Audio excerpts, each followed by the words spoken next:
خاموش اشارہ اور ولو کریک کے چھوٹے سے قصبے میں سب ایک دوسرے کو جانتے تھے۔ یہ ایک ایسی جگہ تھی جہاں راز رکھنا مشکل تھا، لیکن ایک راز سالوں سے دفن تھا۔ لینا ایک ہائی اسکول کی طالبہ تھی جو ہمیشہ اپنے فون میں مگن رہتی تھی۔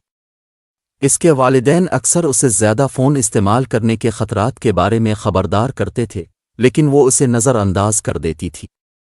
سبھی اپنے فون پر ہیں، وہ کہتی۔ ایک شام لینا کو ایک نامعلوم نمبر سے ایک پراسرار پیغام ملا۔ آدھی رات کو پرانی لائبریری میں ملے۔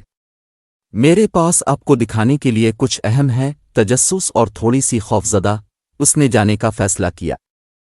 اس نے کسی کو نہیں بتایا، یہاں تک کہ اپنی بہترین دوست میاں کو بھی نہیں۔ آدھی رات کے قریب لینا اپنے گھر سے چپکے سے نکلی۔ اس کا فون راستہ روشن کر رہا تھا۔ پرانی لائبریری متروک تھی، ماضی کی ایک یادگار۔ اس نے چرچراتے دروازے کو دھکیلا اور اندر داخل ہو گئی۔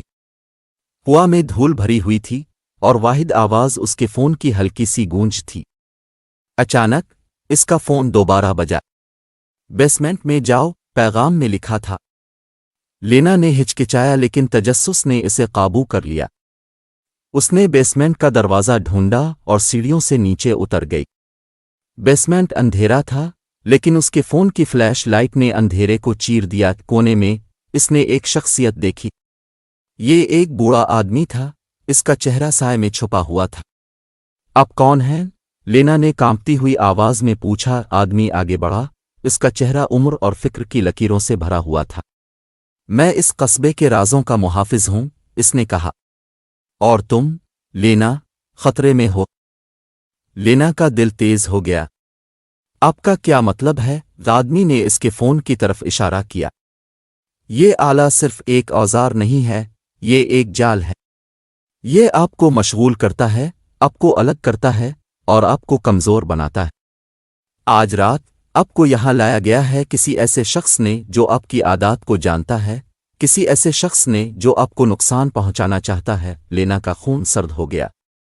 اسے احساس ہوا کہ اس نے اپنے فون پر کتنا انحصار کیا ہے، یہ اس کی زندگی کو کیسے کھا گیا ہے۔ مجھے کیا کرنا چاہیے؟ اس نے پوچھا۔ اپنے فون کو پیچھے چھوڑ دو، آدمی نے کہا۔ حقیقی دنیا سے دوبارہ جڑو، اپنے خاندان اور دوستوں کے ساتھ۔ تب ہی تم محفوظ رہو گی۔ لینا نے سر ہلایا، اس کے الفاظ کی سنگینی کو سمجھتے ہوئے۔ اس نے اپنا فون بند کیا اور اسے بیسمنٹ کے فرش پر چھوڑ دیا۔ جب وہ گھر واپس جا رہی تھی تو اسے ایک عجیب سی آزادی محسوس ہوئی۔ رات خاموش تھی اور بہت عرصے بعد اس نے ستاروں کو دیکھا۔ اس دن کے بعد لینا نے اپنے فون کا استعمال کم کر دیا۔ اس نے اپنے خاندان کے ساتھ زیادہ وقت گزارا، پرانے دوستوں سے دوبارہ رابطہ کیا اور نئے مشاغل دریافت کیے۔ پراسرار پیغامات بند ہو گئے اور پرانی لائبریری خاموش رہی۔ لینا نے کبھی اس رات کا سبق نہیں بھولا۔ کبھی کبھی سب سے خطرناک جال وہ ہوتے ہیں جو ہم خود بناتے ہیں۔ ہمیں دیکھنے کے لیے آپ کا بہت شکریہ۔ براہ کرم ہمارے چینل کو سبسکرائب کریں اور ہمارے مواد کو پسند کریں۔